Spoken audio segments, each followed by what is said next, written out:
Hello everyone, good evening. Welcome to our special Environment Day 2024 webinar. I am Murtaza Habib and I'll be your moderator for this event. This webinar is a collaboration between Women in Climate Pakistan and the Progressive Climate Foundation PCF. And today the topic of the webinar is land restoration, desertification, and drought resilience.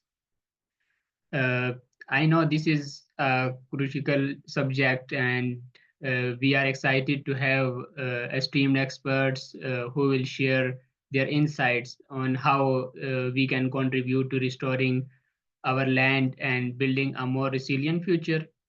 Before beginning, please keep your microphones muted during the presentations.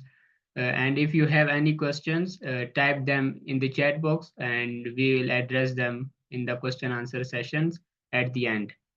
And now I would like to invite Mr. Dr. Umair Wadood, the head of psychology department at Rahman Medical Institute. Uh, Dr. Wadood is an expert in understanding the psychological impacts of climate change and how we can foster resilience in affected communities. Dr. Wadood, we are thrilled to have you here, and please, the floor is yours. Thank you.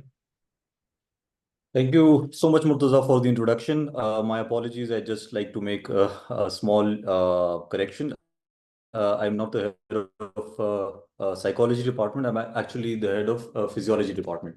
So my expertise are in physiology, but I have a medical background. So my presentation is more in regard to how the topic of today is going to affect the public health in general and how we can just cope with that. That is how it is.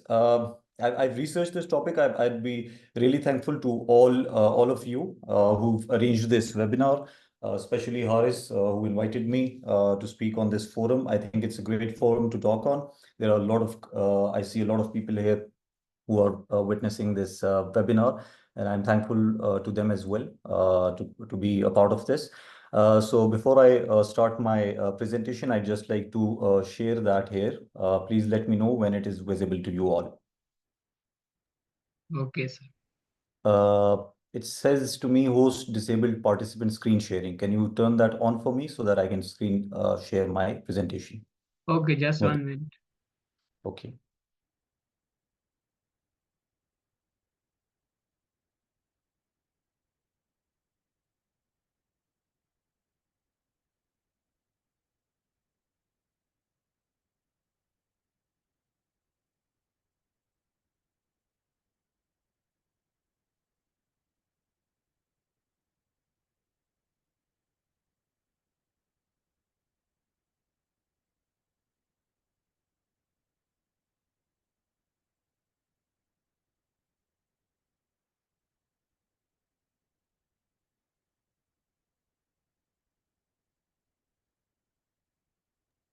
Try now, please, sir. Okay. Just give me a moment, okay?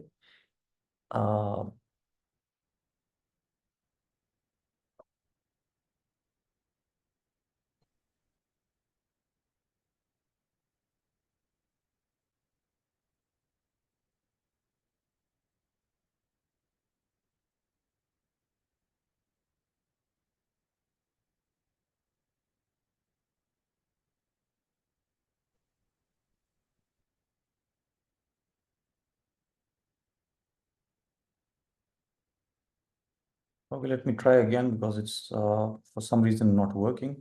I think I just got it here. Can you guys see this? Yes, we can. Okay, so chalo, that's good. So the topic of today, as it's the World Environment Day, as Mehboob also said this, that it's land restoration, desertification, and drought resilience. And we're going to talk about this in a little bit detail. So I just want to get some context in view so all of us are on the same page. So we start off with land restoration and public health. So I'm just going to discuss the public health in a short time. I just want to have this land restoration part in context and what land restoration actually means. So what land restoration means is that we're going to restore the barren lands that has lost its vegetation and the impacts it's going to have on public health. They all are interconnected. If you look at land restoration, all these three things, land restoration, desertification, and drought resilience, the public health impact of all these three are interconnected to each other. So it's important and it is imperative to understand how we go about this. So land restoration is the first thing that I'm going to discuss. So restoring land has clear implications for public health. Healthy ecosystems act as buffers, and the spread of infectious diseases is actually going to go down. And it happens by maintaining habitats that support a balanced wildlife population. As this presentation just moves on with time, I'm going to explain how this is going to happen. But for the time being, you need to understand that the normal ecosystem needs to be in balance, because if you lose the balance in the ecosystem, the problem that we cross is that the natural habitat is disturbed and you get dry land, and there are a lot of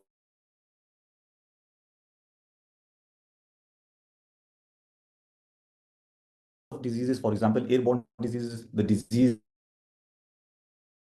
is the pathogens that are traveled. What we need to understand is that if the land is not restored, these infections will go up. So when ecosystems are disrupted, what's going to happen? So pathogens can more easily jump from animals to humans. That's what I was talking about. That the pathogens that animals to humans, especially regions prone to drought and desertification, because you see, animals have their own habitat, they have their own ecosystem in which they reside, and humans have their own ecosystem. If this ecosystem is disrupted, and because of the climate change, it is being disrupted and quite rapidly, to be really honest.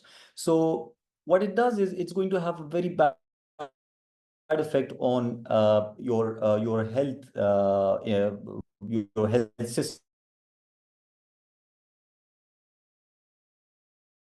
system. So that is why it is important to understand the ecosystem that we study, but we don't really put much heat.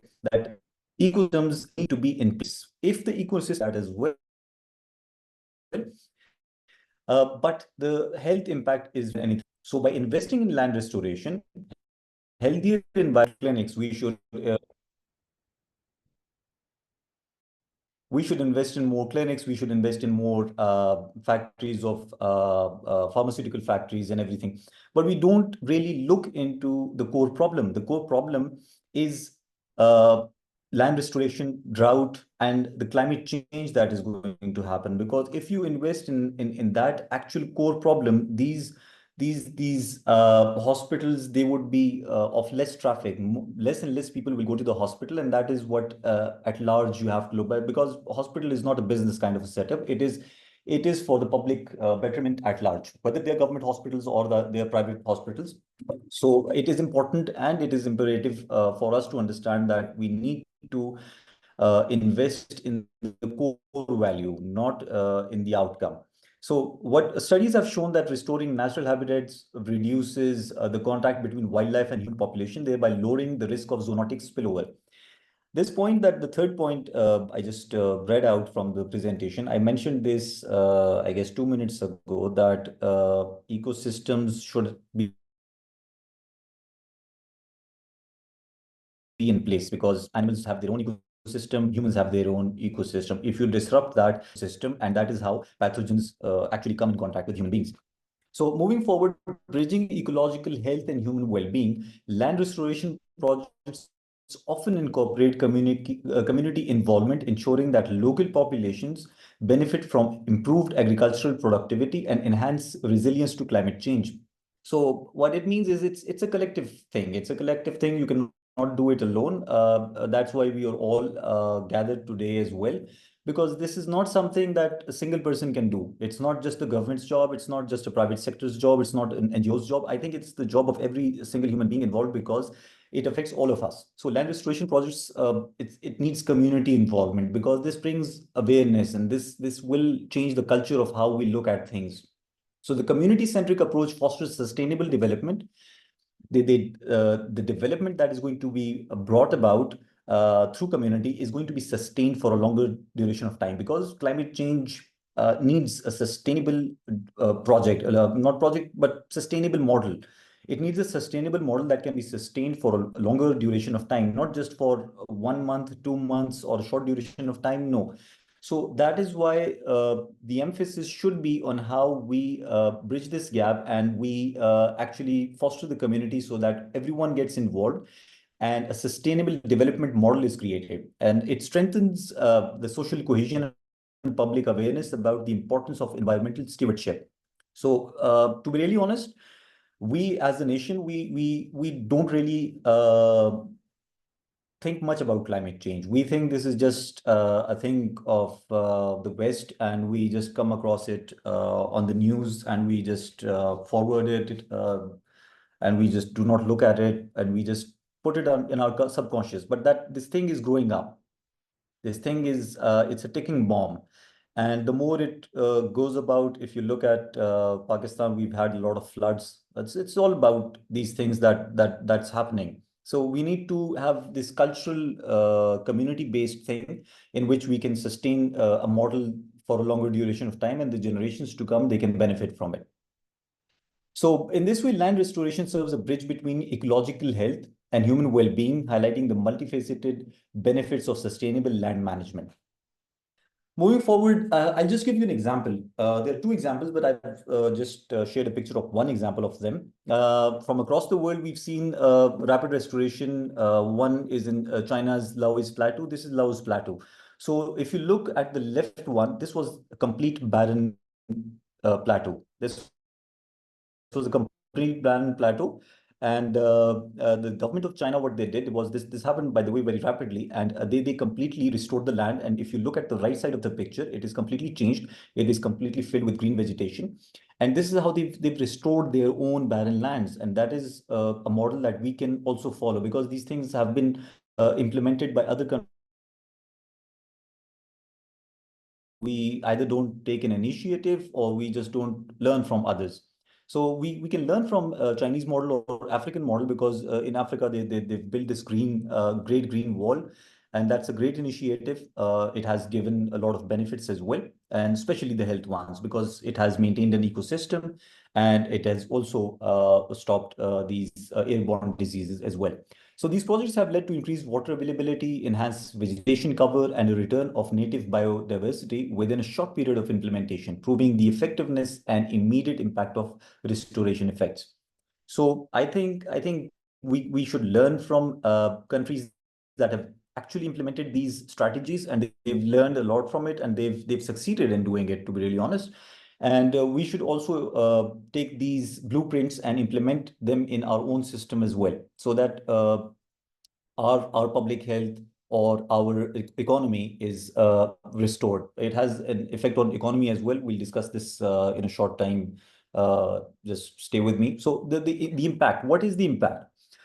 So the restored lands enhances public health by improving air and water quality, boosting food security and nutrition, supporting mental well-being, reducing urban heat, and mitigating natural disasters. So you see, the public health, I just mentioned to you that the air quality is going to increase. If the air quality is decreased, if you all could remember that the pollution index of Lahore or Peshawar that went quite above last year, and everyone got sick. So that is what I'm talking about. It was because you see, the pollution is so much, and the trees are so less, that you cannot just balance them out. There are a lot of cars. There are a lot of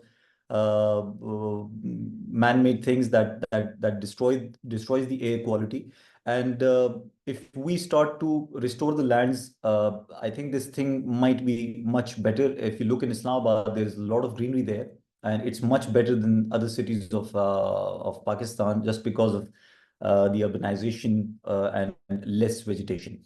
So the water quality is also increased. If you have bad water quality, it has waterborne diseases, a lot of waterborne diseases that can travel, that affects the children, and it has a lot of load on the hospitals. It boosts the food security and nutrition. You see, nutrition might be just a small thing for everyone, that nutrition plays a minor role. You can just have less food, and because of less food, you will be weaker. But it's not just like that. If you're malnourished and the nutrition is not adequate, the mental level of the person goes down, and he's not able to work properly or study properly, or he cannot just hang in the environment, in the culture. And that's the problem, that the economy of the country is going to matter, because economy is made through people. So the mental well-being will also go down, reducing urban heat. So what you do is, the urban heat has a lot of things to go on with land restoration, because if you look at urbanization in Pakistan, the graph has gone up quite sharply. And because of that, you see every next summer it gets hotter and hotter and hotter. So we have to keep that in check as well. So I guess I'm just about short of time here, so I'll just go quickly through resilient. So what is drought? Drought is when there's this longer period of dryness in the land, and the rain is less and the water is less. The earth or the land gets you see it loses its vegetation. So that's drought, and the drought resilience is the response to it. So drought resilience is crucial for sustaining both agricultural productivity and public health in the face of changing climate patterns. Traditional farming techniques, when they are coupled with innovative technologies, can enhance water efficiency and crop resilience. You see, drought resilience is important. We can the traditional techniques used in Pakistan, we can couple them with innovative technologies. I know this startup. It's a very good startup. A few friends of mine started that. It's known as Weather Wale. What they do is they are complete in contact with farmers, and they give up them the information when it's going to rain and when you should be harvesting new crops and stuff like that. So I think these kind of things are much needed for us. So this is one of the innovative technologies. In Kamyab Kisan, I guess there is another one as well. They both are of the same guy. So how are we going to do that? So there are different kinds of crops. So if we have drought-resistant crop varieties and advanced irrigation methods, these which can help farmers maintain yields despite water shortages, this can help us a lot. These practices secure food supplies and nutrition security, as well as reduces the economical and social stresses associated with drought. You see, Pakistan is an agricultural country, and if we don't just implement our strategies here, then we're going to suffer a lot economically, because unlike Western developed countries which rely more on technology than on agriculture, we depend on agriculture more than technology. So we need to look into this more than the West should. So what are the health impacts of drought? The health impacts of drought extend beyond food and water insecurity. Prolonged drought conditions can lead to malnutrition, respiratory problems due to dust storms, and mental health issues stemming from economic hardships. As I mentioned this at the start of the presentation, that all these three are interlinked, and if you look at it, these same public health hazards are coming again and again. So the malnutrition, we've just discussed what malnutrition can play a role. The respiratory problems because of dust storms. We have mental health issues because of low economy, because drought is going to just hit everyone economically pretty hard, especially the farmers. So that is one of the hardships, and it's going to affect everyone.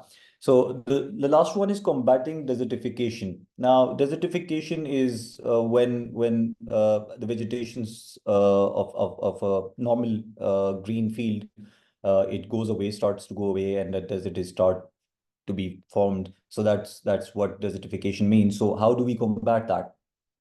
So we will combat that. I just given the perspective of public health, preventing desertification also has direct benefits for public health. Degraded lands are more prone to dust storms, which can cause respiratory problems and accelerate the spread of pathogens. Additionally, the loss of arable land can lead to food shortages and malnutrition affecting immunity. By stabilizing soils and restoring vegetation, we can improve air quality, enhance food security, and create healthier living conditions for effective communities. These efforts are crucial for building resilience against the multifaceted impacts of desertification. You see, I've put special emphasis on public health. Why? I'll just give you an example. If you remember in COVID times, to 2021, when COVID just started to happen, the health system started to fail because our health system was not ready for it. Everyone started to go to the hospital, and the hospital was overwhelmed with so many patients that the doctors were less and the patients were more. There were less beds, there were more patients. So that's the problem that I'm just emphasizing on, that if you do not contain the problem at the core, this hazard might come to the health sector. And when it comes to the health sector is not going to be ready to attend so much of problems coming to their way. So if you look at the banking sector, you know why ATMs exist? ATMs exist so the bank has less load. There is less people going to the banks because they can check out their money from ATMs. So that's what I'm just giving you a reference, but that's what public health actually means. You need to control where the problem starts from, nip the evil in the bud. If you do not do that, the problem is that your hospitals are going to be overwhelmed. And this has truly happened in COVID, and nobody was ready for it. Neither was Pakistan nor the world. Every hospital was overwhelmed. They couldn't contain it. So, and to top it all, to top it off, Pakistan is one of like the poorest countries in Asia or in the world. And we have a very low economy. A lot of people are below poverty line and they cannot even afford private hospitals. And going to the public hospital every now and then, it has its own economic downfalls. Plus, uh, you see, there are mental issues for the entire family as well. So it needs to be controlled where it starts from. The last thing that is, what is the way forward? How do we go forward from here? What do we do? What do we need to do? We've discussed some problems as the presentation went on, and some are going to be discussed right now. If you see the World Environment Day, various stakeholders, including governments, the private sector, the communities, must acknowledge and take action on the urgent need to accelerate land restoration, improve drought resilience, and combat desertification. This one thing that I've been emphasizing again and again. It's not one individual's job, it is the entire community's job, whether it's the government, whether it's the private sector, NGOs, anybody. Everyone has to come together and make this thing happen. These efforts are crucial for environmental sustainability and for safeguarding public health. There's this concept, one health approach. This one health approach, it's not just for one country, for one species, it covers everything. So the one health approach provides a holistic understanding and addressing these interconnected challenges. And by integrating environmental and health strategies, we can create a more resilient and sustainable future for all. This is what I was speaking to you about in the initial phase of this presentation.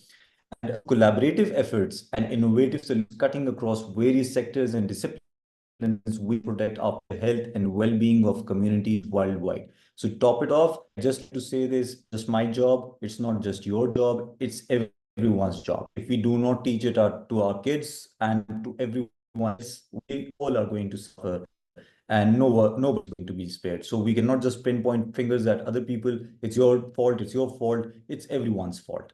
So thank you so much for listening to the talk, and this is it. If you guys have any questions, please, you can ask me.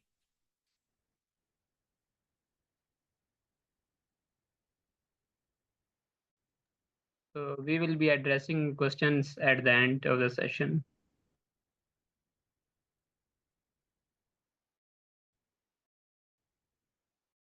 Okay.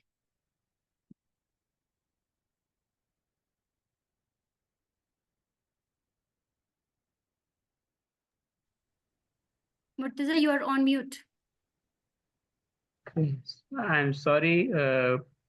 Thank you. As we are moving forward, Dr. Vadhu, thank you so much for that enlightening presentation on ecosystem, how it is connected with desertification, climate change, and all these critical issues.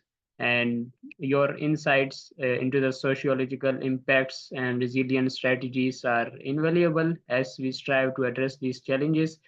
And moving forward, our next speaker is Dr. Sadia Khalid, the founder of Climate Education Warriors. Dr. Sadia is a passionate advocate for climate education and has been instrumental in raising awareness about environmental issues through innovative educational programs. Dr. Sadia, please. Uh,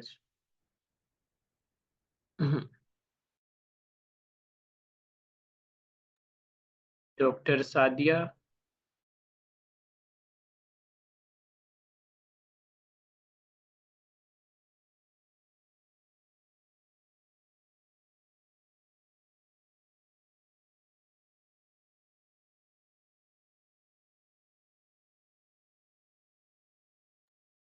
So we will be moving forward with Hira Khalil, and so will we wait for Dr. Sadia at the end. I will introduce Hira Khalil. Hira Khalil is a climate activist and climate change advocate. She is OMLA's fellow and she is Progressive Climate Foundation district coordinator for Chitral. And Hira is been active in various climate change initiatives and brings a wealth of experience and passion to the table. Hira, over to you. Thank you, Murtaza, for your kind words. Can you please display the slides? Okay, just one. No worries, take your time.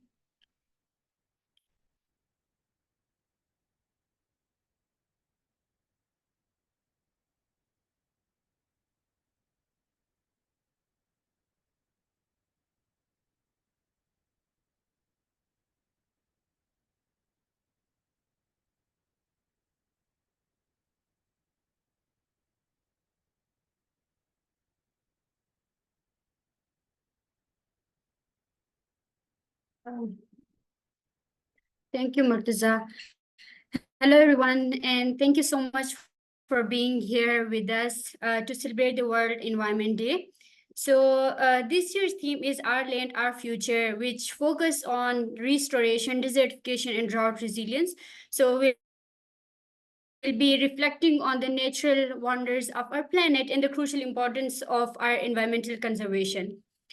So, World Environment Day, it's not just a celebration, but it's more like a call to action. Because as an individual to protect and restore our lands and to ensure sustainable futures. So we'll begin with our presentation. Can you move to the next slide, please, Murtaza? So let's look at the importance of environmental protection. So moving forward, the first one, why environmental protection is needed is because we need to protect our biodiversity. We need to preserve our biodiversity because the ecosystem, they are intricate and they are all interdependent. So protecting the environment, it will help us in maintaining a delicate balance, and it will also help us in safeguarding the diverse nature of plants and animal, which is essential for our planet. And furthermore, restoring and conserving our biodiversity, it's also vital for the preservation of our our natural ecosystem. And the second point is we need to protect our environment just because of because we need to combat the climate change, right? Because you already have seen that how the climate change has impacted so many lives. It has been destroying so many lives, especially in Pakistan. So this is a time when we need to create awareness about preserving our natural environment so that we can combat the climate change as well. And environmental protection, especially the land restoration, it also plays a crucial role in mitigating the climate change effects. and it will also further boost, healthy soils and restores the land, as it's significantly important for the life on Earth. And furthermore, promoting the clean air, water, and soil. So restoration can help us to combat desertification and drought, and it will also, ensure that our resources are being, the use of resources is being controlled, and it's being responsibly consumed. Can we have the next slide, please? So these are some small steps, small but impactful steps, which will help us in sustainable living. The first one is the 3R. We all know about it, that, adopting such habits that minimizes the waste and promote a circular economy. And furthermore, recycling and upcycling reduces the strain on natural environment and helps us to restore our lands and reduce us, by reducing the landfill use. And the second point is the energy efficiency, implementing energy saving measures in our homes, like, using the light when it's needed, and then turning it off when we are not using it. It is a small step, but when you see its when you see its impacts, and if everybody is, using in our energy efficiently, so that it will also leads to sustainable living, and it will, lessen the dependency on the natural in energy, and will help us in the sustainable living. So the third one could be sustainable transportation, choosing environment-friendly and ways of transportation, like such as walking and even cycling, or using public transport. These are small steps, but when you see their broader context, and if everybody uses these simple and less polluting source of transportation, we will be, collectively we will be able to make a global impact. And the fourth one is the conscious consumption, because conscious consumption of our resources, it will also favor, and also favoring the products with environment friendly packaging and low environmental impact products. And then, supporting sustainable agriculture can also help us in land restoration efforts. Next slide, please. So the fourth one is the biodiversity conservation and preserving our natural wonders. So the first one is, protecting the endangered species, because you have seen, due to climate change, most of the species, they are being extinct. So this is our chance that by conserving our natural biodiversity, so able to protect the endangerment of species, which would help us in restoring our natural ecosystem. So second one is the expand protected areas, like, for like advocating for the creation and expansion of national parks and natural reservoirs, and, protected habitats. It can also help us in conserving our biodiversity, and it ultimately leads to sustainable living.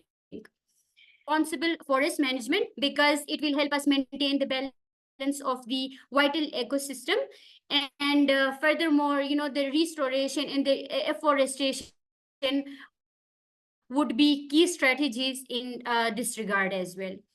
And the fourth one is engaging with community, because as Umair already said, this is not an individual responsibility, but we need to come up with measures. We need to engage with our community and take them along with us, because it's a collective action. Nobody alone can preserve or can conserve our biodiversity. So coming up with such initiatives in which the whole community is engaged and whole community is part of the initiative, so that it can it can help us in the sustainable living and preservation of our biodiversity. Next slide, please. Murtaza, can we have the next slide, please?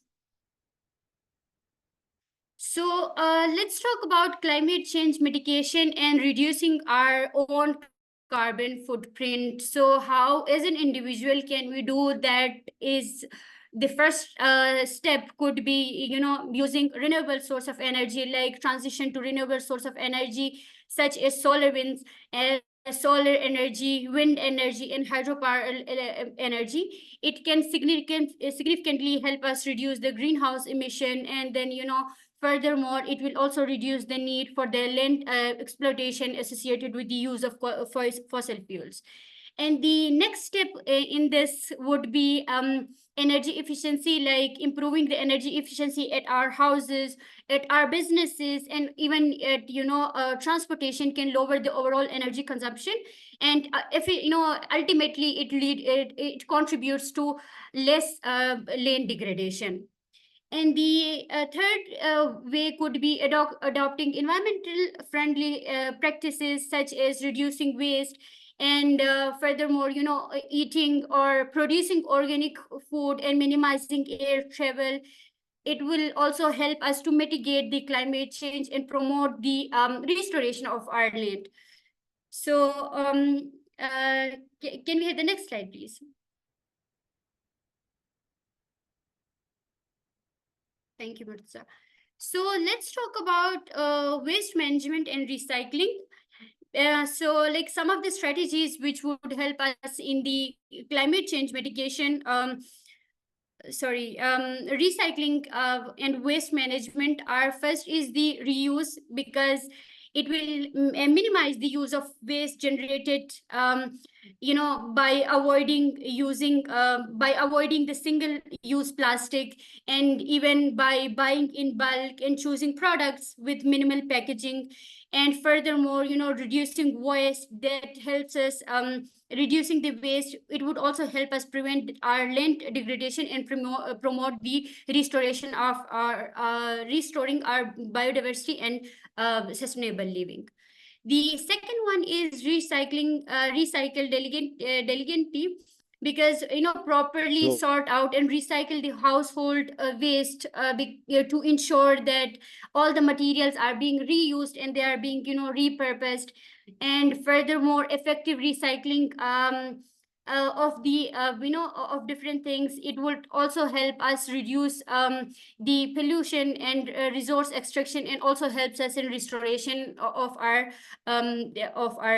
land which has been degraded. And then the third one is compost, or organically converting the food and the waste into nutrient rich soil through composting, because it will also help the soil health and also land restoration.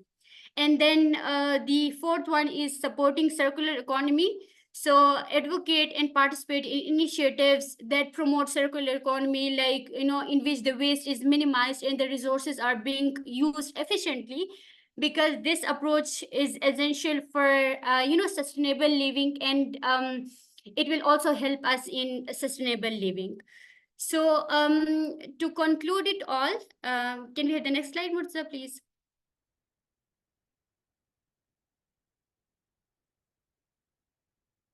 It was the last one. We are on the second. Okay, so to conclude it all, let's talk about some of some of the practices which we as an individual can adopt to make a difference in the world. First one is the reducing our carbon footprint, like adopting sustainable transportation mode of transportation, and implementing energy efficient practices, and also considering plant-based diet. These are some of the like simple but impactful practices which can help us in restoring our biodiversity and restoring our our land which has been degraded. And the second one could be supporting environmental organization. Like there are a lot of organizations nowadays which are working on climate justice, which are working on environmental promoting sustainable practices in environment. So be part of them, volunteer with them, so that as a collective community, we can come up with some initiative and we can make an impactful change in the world. And then the third one is, as an individual, we can also educate and inspire others, because that is what we are doing. We all are young generation, so spreading this awareness about this biodiversity conservation, and even about climate justice, be part of the, or part of initiatives which are already doing it, so that you already you in your as an individual, you create awareness about them, and then you also be part of some actions which are being taken to restore our biodiversity, and to restore our to help create an impact in the world. And the fourth one could be voting for environment friendly or eco-friendly policies and practices, because supporting initiatives, or supporting individuals who prioritize or who give importance to environmental protection and sustainability, and advocate for policies that promote land restoration, and means which helps us to combat desertification. So that's all from my side. Thank you for your attention, and let's hope that together we create a positive impact in the world, and together through restoring resilience, we can secure a sustainable future for ourselves and for our future generations as well. So that's all from my side. Thank you so much for your attention and your time. Thank you so much, Hira. I think now our participant can better understand what is climate change and what are the effects of climate change. And Dr. Sadia has joined us, and now Dr. Sadia is a founder of Climate Education Warriors, and Dr. Sadia is a passionate educator for climate education, and uh, she create awareness about environmental issues through innovative educational programs. Dr. Sadia, please. Okay, thank you, Climate Progressive Education, for inviting me for this webinar and sharing my insight about this topic. So, जिस तरह सबको पता है कि आज world environment day है, और world environment day का जो आज टॉपिक है वो लैंड रेस्टोरेशन है, and what could be the possible solutions for the land restoration. तो इसमें सबसे पहले तो हमें ये समझने की जरूरत है कि जो हमारा प्लैनेट है, we call our planet as a blue planet, and why this planet is so unique. जब हम कहते हैं कि हमारे जितना भी सोलर सिस्टम है उसमें सिर्फ प्लैनेट अर्थ पर जिंदगी है, और वो जिंदगी क्यों है? क्योंकि यहाँ पर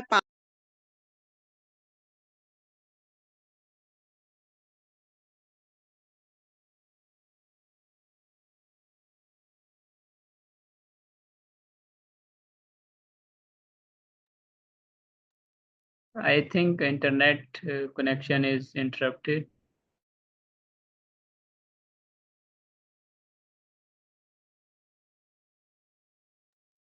In the meanwhile, Murtaza, maybe we can take some questions if somebody has any question, or if somebody wants to contribute something. I think that we can do. Yes, till if she joins again. okay, yes, if anybody has any question, please raise your hand. Our speaker will address them. Yes, Cynthia. I think Cynthia. Cynthia, yes, please unmute yourself and go forward. All right, thank you so much. My name is Cynthia Kemigisha from Uganda. From the last speaker, she talked about advocating for policies that are eco-friendly. So I would like to know how we can actually be more inclusive in advocating for such policies, especially for including women and children, because especially in the global south, women are not included in decision making, and children as well, because there are children right now, but in the next 10, 15 years, they won't be children anymore. So how can we be more inclusive when we are talking about climate or environmental policies? Thank you so much. So much for joining us first, Cynthia. And yeah, true, because even in Pakistan, this is our problem, that women and children, they are not being made part of any policy making organization or initiatives. So this, like how I started my journey towards advocating for sustainability and towards advocating for climate justice is, we have like so many organizations, youth-led organizations, especially in Pakistan, who are advocating for climate justice and for sustainability, right? So we try to be part of those organizations because, that's how you will be part of a system, part of a community who is standing up for like the you are also favoring, right? So this is how I did it at my own capacity. Maybe if you also have some such organizations or some such initiatives in your region, you would partner Yeah, with them. And sorry, furthermore, sorry for interrupting you. Our speaker has joined again. okay, We Murtaza, will, so yes, we will okay, address the fine, questions at the end. no But worries, yeah, no please. worries. Okay. Okay, so let me resume my talk. That why our planet is so unique, because we have the soil that is making the land suitable for all the species, for humans, and for promoting the biodiversity. So it's so whenever we talk about this topic, that why land restoration is important, we need to understand that what are the challenges right now, and how could we address those challenges, and how could we do it. So first of all, it's not like someone else will be coming and save this world, or someone else is um, coming to solve this problem. So the first thing, that how we can save our lands from the negative human activities, or from the land degradation.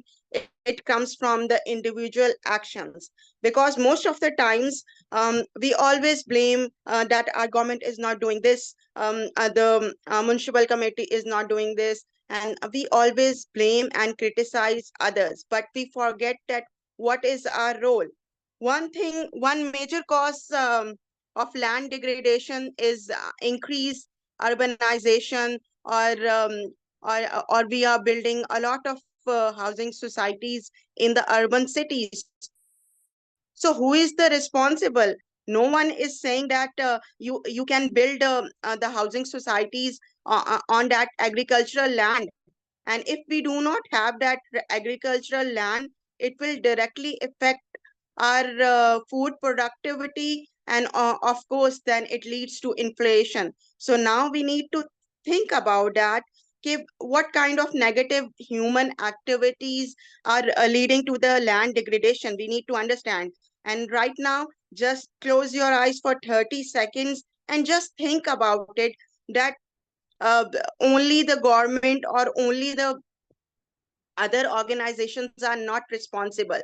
We are equally responsible. And what is the cause? Cause is we are habitual of like luxurious life, urbanization. Each and every person wants a big house in urban cities. They want a good job. They want a vehicle who is transmitting the vehicle emissions. We need air conditioned offices, we need air conditioned houses.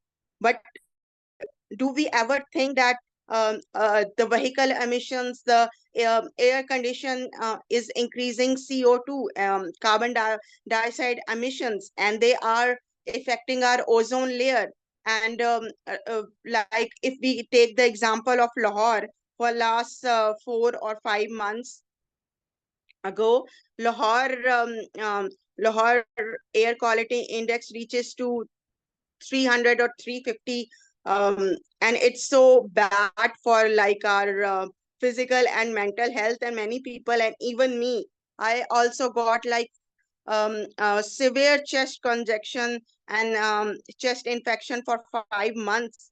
So climate change is not affecting only on only like on extreme weathers or extreme weather events or floods or drafts. Is also affecting our physical and mental health, and we all are responsible.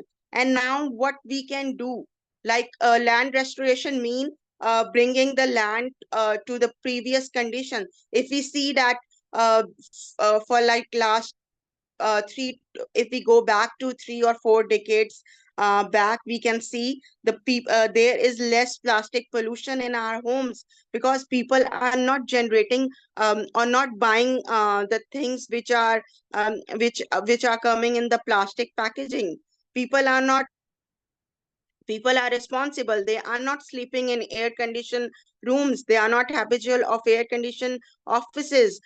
They do walk more. They do cycling, and walking is very normal if we go back to 2 or 3 decades. And if we can take the examples of the old buildings or the Mughal architecture, if we go into June or July, we can feel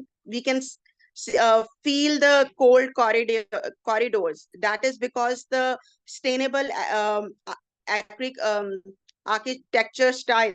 So we need to rethink. We need to go to the basics, that what we can do, because we own the responsibility of saving this planet Earth. So restoration means going back to the previous condition.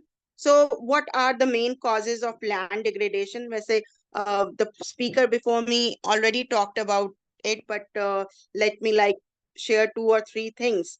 Um, Basically, land degradation means the lack of water retention, or it is affecting the agricultural activities, food productivity, and our and biodiversity.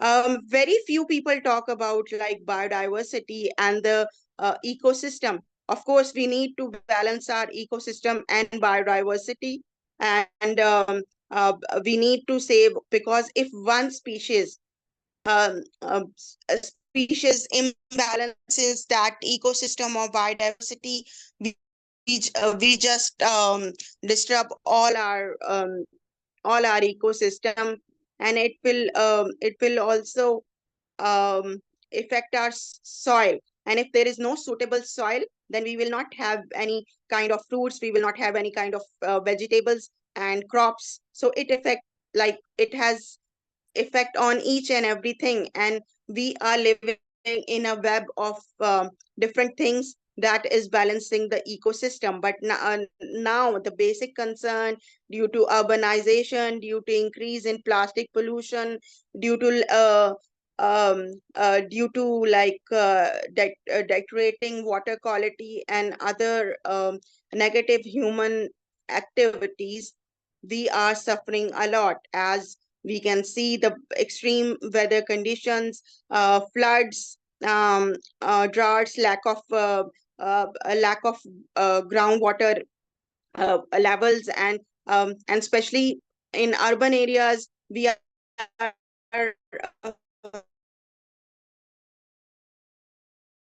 facing this issue of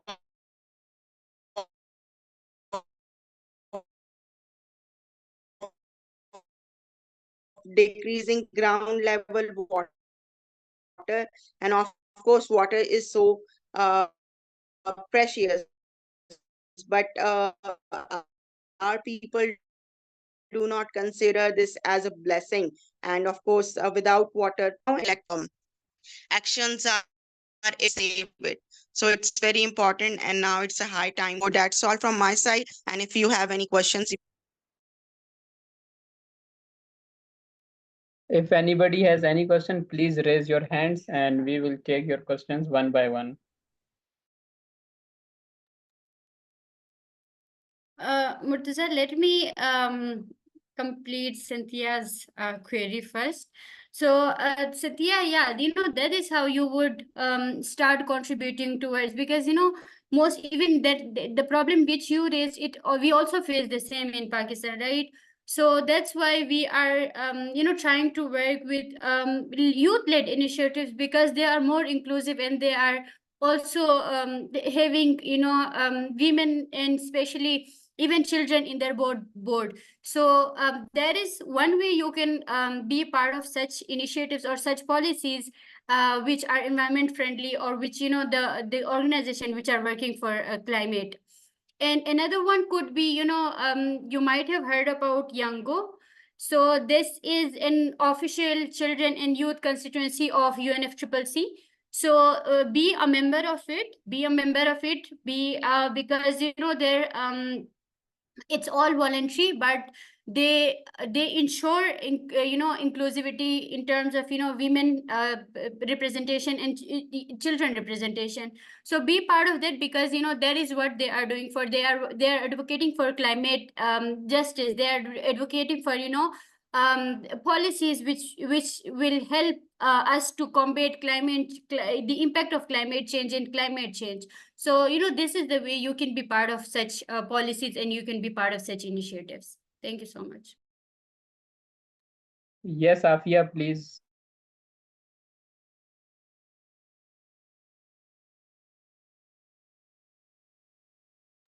Yes, Afia, unmute yourself.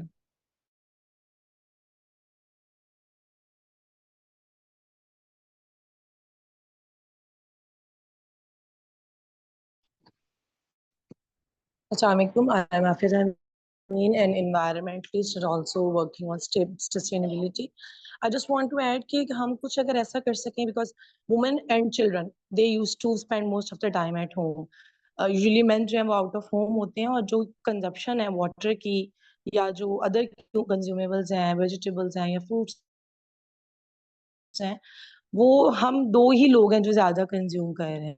So can we just educate them that how to make the compost out of this? Can we just conduct a session like this कि वो कैसे बच्चे, क्योंकि आगे summer vacations है, so we can help them that you can just invest some time in developing compost at home. और second ये था मेरा क्वेश्चन कि अगर कुछ घर पे जो हमारी हाउसवाइफ्स हैं, we can engage them that how you can educate your neighbourhood जो वहाँ पे खवातीन है, उनको कैसे हम एजुकेट कर सकें. थोड़ी सी एजुकेशन अगर इसी प्लेटफॉर्म के थ्रू हम उनको दे सकें. Thank you so much.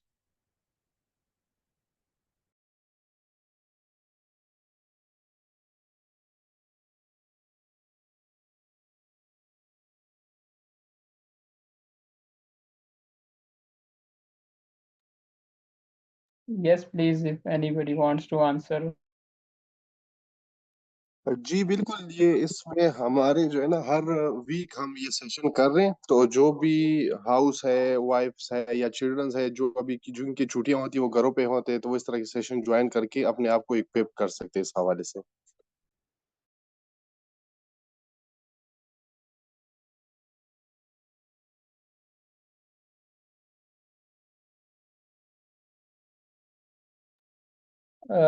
Now we will take next question. Please raise your hand if anybody has your questions.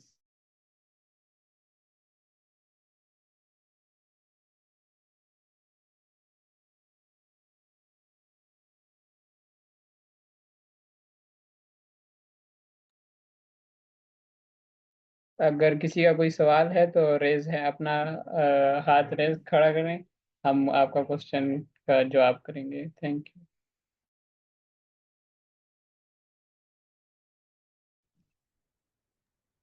Yes, Mehboob Akbar. Sir, Pakistan में लैंड जो डिग्रेड हो चुकी है वो कितने % हो चुकी है?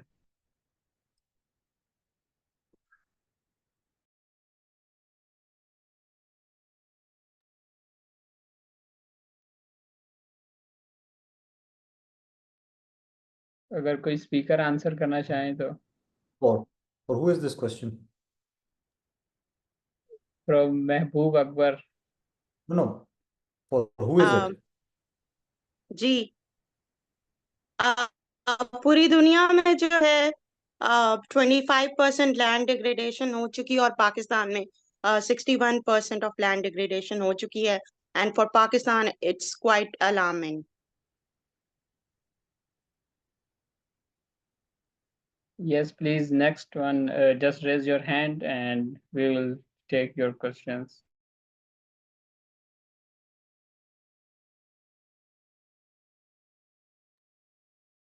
आई थिंक अभी किसी का कोई नेक्स्ट क्वेश्चन नहीं है, तो हम अभी we thanks our all the speakers for their informative and inspiring presentation.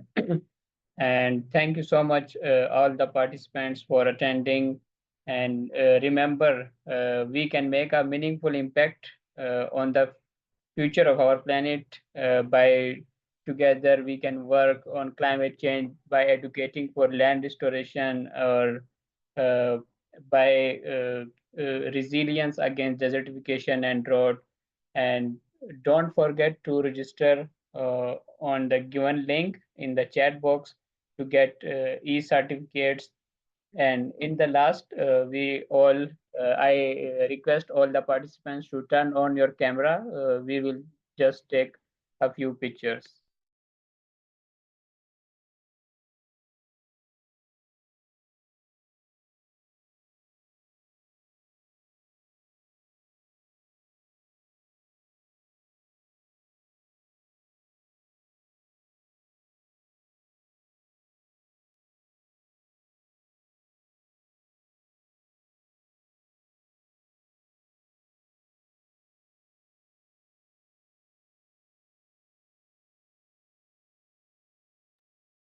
Just 1 minute, hold everyone, okay?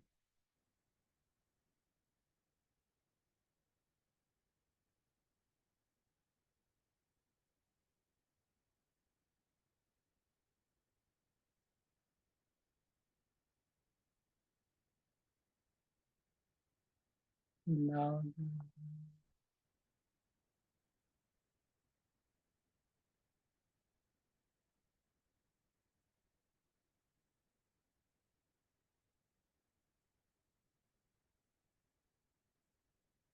thank you so much everyone for joining, and thank you so much. And now we will conclude our session. Thank you all for participating in such an enlightful session. Thanks everyone. Murtaza, मेरे ख्याल में ये एक सवाल है chat में।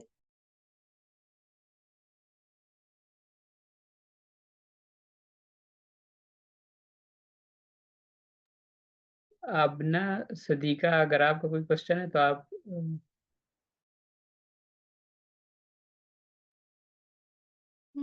Yeah, Umer, I think there is a question for you. I would like to know about the startup just referred by Umer Wadood. If I could get web or social media links, it would be very nice.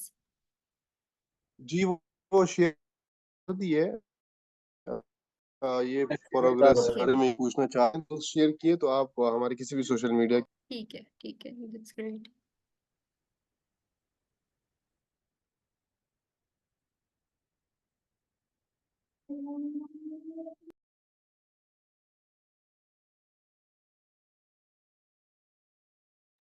thank you so much everyone. Now Murtaza, there is a question from Amna, if you can. I appreciate how Dr. Sadia said that how we can put the blame on government, how they are not doing anything efficient in the to address climate, but we do not realize our responsibility to take individual action when it comes to mitigation. How can we change this? How can we actually aware general public in way that is comprehensible for them?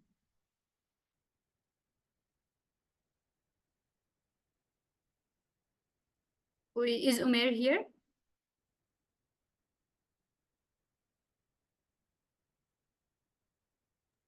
फिर आप ये answer कर दो। Okay, so Amna, I think how we can make them aware about, this is what we are trying to do here. We are trying to make people aware that it's not something के government ही आपके लिए initiative लेके आएगी and then you are supposed to abide by it, right? More like जो climate change के जो impacts वगैरह हैं, and the way it has been a disastrous over the past few years, was like even if government is not able to, because it's quite difficult for government to get to each place, each corner of a region, right? So इसीलिए we are trying to mobilize people to take individual action, like we should not wait for them कि government ही आएगी और वही हमें they will help us to get out of this disaster. but what we as an individual can do is जो हमने like small steps या small measures बताए हैं which are environment conscious and which are promoting a sustainable living. So you know, as an individual we can start from then, and then we can start advocating our family for that, and that is how we know we can ultimately we can create awareness in our community regarding that thing. So this is, you know, this starts from very grassroots level. This starts from individual, then family, then community, and this is what we have been trying to achieve. We are trying to make people aware so that they can replicate the same model for others, and then, you know, this is how this cascading model would help all of us in creating awareness and in taking individual responsibility towards this change. So that's it, I think. Thank you so much for answering. I think ज़्यादातर लोग जो होते हैं वो government पे blame करते हैं कि अगर if you through plastic on the road, अब शहबाज शरीफ तो आके प्लास्टिक नहीं उठाएगा कि आपने फेंक दिया तो वो आके उठाएंगे. तो ये हमारी ऐसा इंडिविजुअल रिस्पॉन्सिबिलिटी है. सबसे पहले हम अपनी फैमिली से खुद से स्टार्ट करेंगे और फिर अपनी कम्युनिटीज़ में जाएंगे, तो उसके बाद हम और लोगों को एड्रेस कर सकते हैं. तो thank you so much everyone for joining. Thanks a lot.